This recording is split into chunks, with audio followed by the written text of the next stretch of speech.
Hi, my name is Steve Schiestel. I'm an instructor in the finance department here at Michigan State in the Broad College of Business. Speaking on behalf of my colleagues in the department, just thought I'd take a few minutes to kind of walk students through what we kind of call the three pillars of finance from the standpoint of where you could ultimately go from a career perspective. So the first pillar would be traditional corporate finance. We kind of view traditional corporate finance as the function that would be involved in helping a company finance operations. And so you may be working for an aspect of a firm to help decide, let's say, a capital program that they're working on. How does it make sense from a finance perspective? How do we go out and we earn or we get the capital that's necessary in order to put this program into place? You'll still be working in planning type operations, future type of perspectives, and then finally like treasury operations. That would be the first kind of, let's call it the first segment of potential jobs. Second one would be what we call the capital markets. And so that's when we think of the stock market, the bond market, the derivatives market. And so a lot of different types of roles, diversity from the standpoint of what you'll be doing.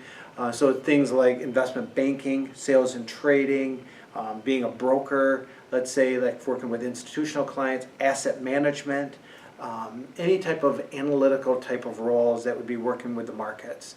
And so whether your clients would be actual institutions or your clients would be just working from an investment standpoint, those would be types of jobs you'd be working with.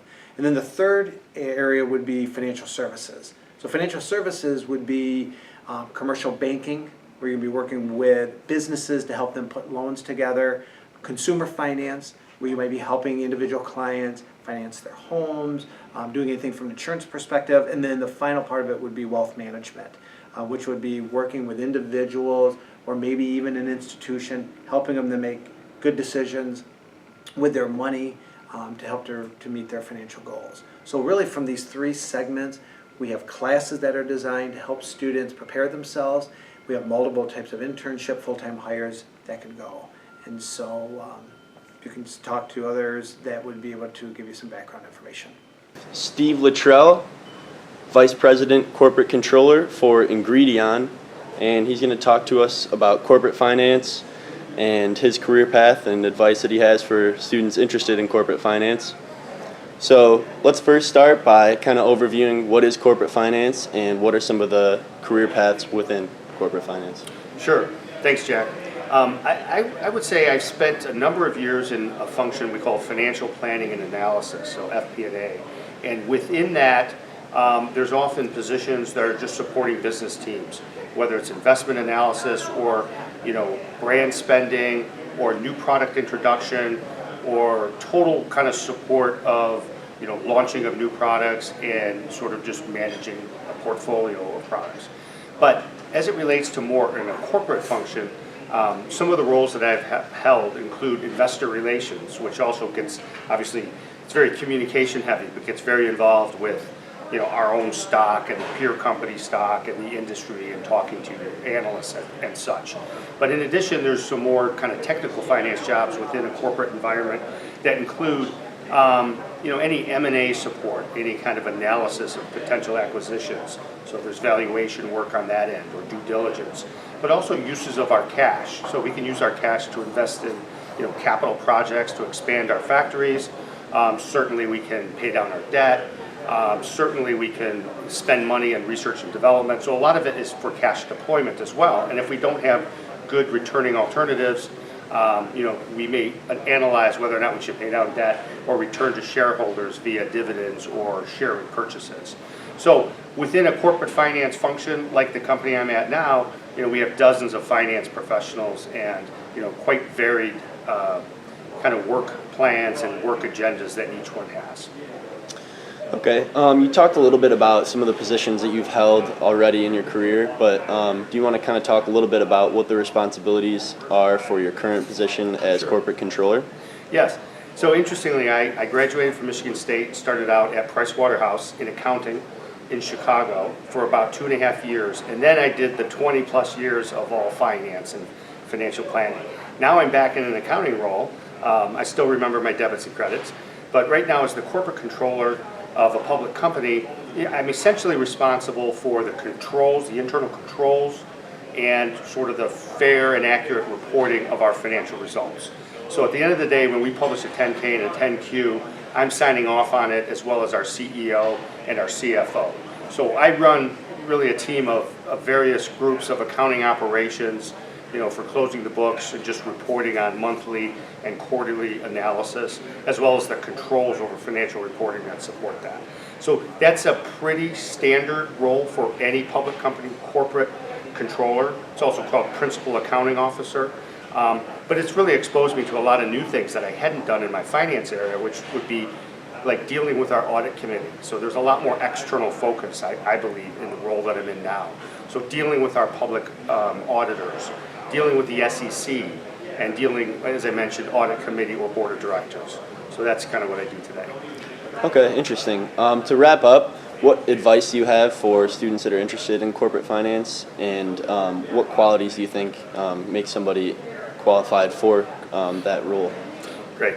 Yeah, I think a lot of people that would be graduating, let's say out of finance, are going to be very well equipped, having had an education here at Michigan State on the technical, whether it's discounted cash flow or whatever analysis that you do. The one thing that I think is a big differentiator is people having strong communication skills, both written, there's a lot of writing of memos, of positions, of points of view to support an analysis. So writing, grammar, succinctness, being able to get to the point, distilling complex subjects into very easily digestible pieces is very important in my job, and has been in my career. I kind of have prided myself on at least being a good writer and communicator. Another piece, obviously, that goes with that is, whether it's public speaking, it's persuasion. You constantly have to kind of sell your ideas, sell your positions. So I think even what I experienced today with some of the students is very, very important, because it's very practical, hands-on experience that people may have in terms of like pitching an idea or pitching stock.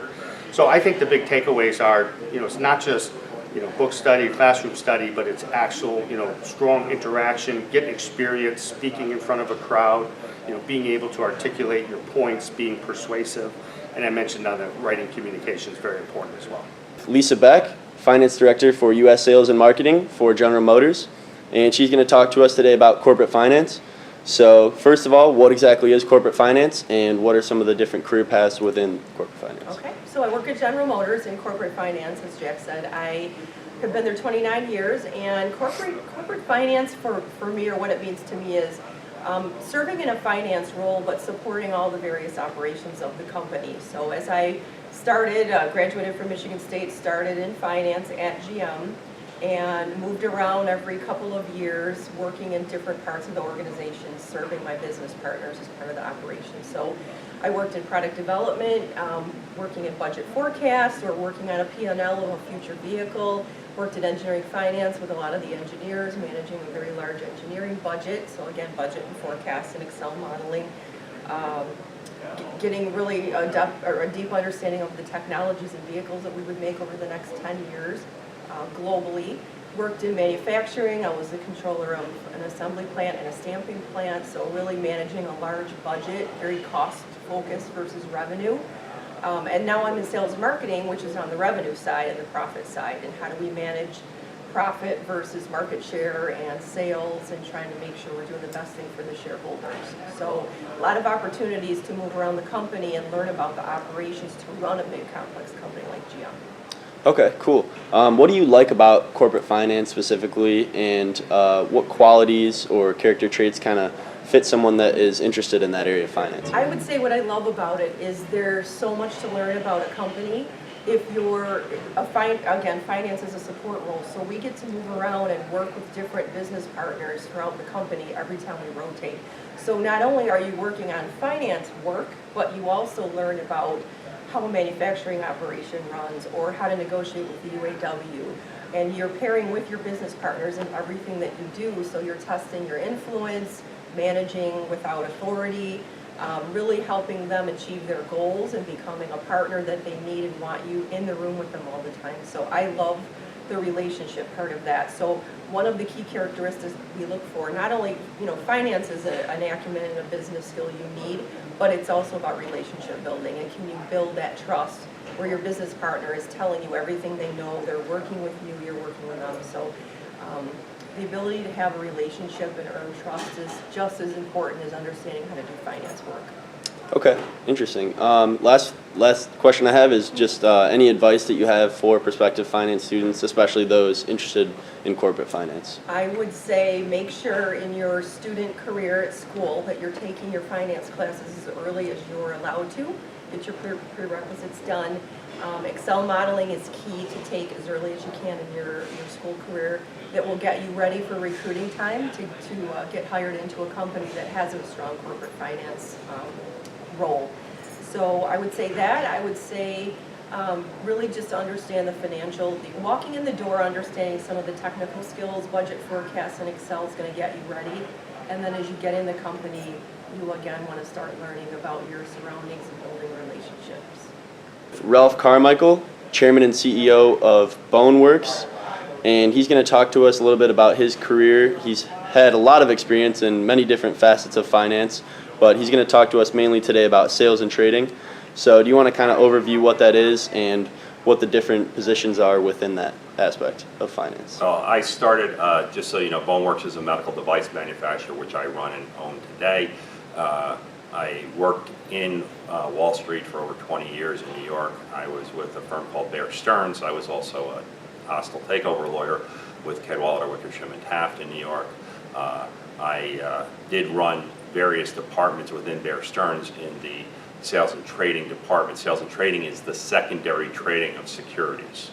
So the primary markets is traditional investment banking, which is going and finding new issues of securities and selling them into the market. Once they're sold into the market, someone has to make markets, provide liquidity, and also be there when the person who buys something wants to sell it, and that's where sales and trading steps in. I was on the fixed income side of the business, which is bonds primarily, and the bond markets are roughly 5 times the size of the stock market. So it is the predominant business line of all the investment firms in the major banks. And what they do is most bonds today are traded over the counter. So in sales and trading, the people who buy and sell, when customers want to buy and sell bonds, they have to call someone to execute the trade, and that's where sales and trading comes in. And that's can be a very lucrative career path. There are not as many positions in it as there once were. However, it is a major business line in all banks. And when you hear about trading losses, that's what they're talking about. In the bank's case, the trading is providing inventory so that they have securities to sell to customers. And that's kind of an overview of what sales and trading is from a 100,000-foot point of view. Okay. What do you like about sales and trading, and what qualities do you think are important for a student or somebody that's interested in that aspect of sales finance? and trading is can be very lucrative. It can be very long hours. From a point of view of skill sets that you need very strong analytical skills, and you need very good people skills, because you're primarily selling securities. So you need to be able to work with your customers, you have to be able to work with other firms, you have to be able to work with a lot of different people. So your people skills are important, but also it's a very analytical business, which is portfolio managers, customers, large money managers all want to get a variety of analytical information on any particular investment that you may be selling. So you need strong analytical background, you need strong people skills, and from a point of view of comparing it to investment banking, traditional corporate finance, the hours could be a little better. You work a little less, but you still can have very long hours. They're just different hours in some cases. Instead of working from 9:30 until 9 o'clock at night, you work from 7 in the morning until maybe 7 at night. Okay, interesting. Last question I have is just any advice that you want to share with prospective finance students, especially those interested in sales and trading, as they begin their professional career? What advice do you have about maybe classes that are important, or experiences, internships, things that are important to pursue? I think from a point of view of your class curriculum, I think Michigan State has a strong finance curriculum. You need to work and develop your skills using programs like Excel and spreadsheets, because the analytical models that are used to analyze things are primarily in Excel, and modeling skills are important. So taking those classes earlier rather than later are important. The other thing that you have to be is, if you ever want to work in that industry, is you have to be persistent. So when you're looking to get a job, they're not going to offer it to you. You're going to have to get the job. You're going to have to go out and talk to people, and you're going to have to be persistent in trying to get that job. Because remember, part of what you're doing is selling securities, and your ability to communicate is something they're testing you on. So they may make you call them back 20 times. Jay Keranen, financial advisor for Morgan Stanley Wealth Management, and he's going to talk to us a little bit about wealth management and the different career paths within that. So getting right into it, what exactly is wealth management, and what are some of the careers within it? A lot of different options within wealth management today. So one of the things that I would tell you is that my business is based around working with what we call private clients or individuals. There are people that work with endowments and institutions in our business. There are people that work with things like 401ks, a lot of different avenues that could be taken. My business is based on private client, high net worth individuals working with their money, their other advisors, people within their family to help them work their financial goals. Okay, great. So what exactly do you do right now as a financial advisor for Morgan Stanley Wealth Management, and how did you kind of get to that position? Well, sure. So I've been in this business since I got out of school here at Michigan State in 1992. So it's been a long career now, over 25 years. For the last over 20 years, I've been with Morgan Stanley. And my day basically starts and ends with talking to people, engaging people about their wealth, their goals, their financial goals, what they want their money to do for them, and helping them implement those goals with different investment processes and strategies. Cool. So last question I have is just kind of, what advice would you give to people that are interested in wealth management, or what kind of qualities fit that area of finance? So one of the things that you really need to think about in this business is how you're going to be connected with people. So as a student today at the university, think about how you're going to leverage your contacts in the future, make contacts with people, put yourself in a useful position. So I think a competitive nature is very important. I think somebody who's a self-starter is very important. It's not a business that is handed to you, but a business that you will have to develop and grow. So anybody with an entrepreneurial spirit, this could be a good business for you.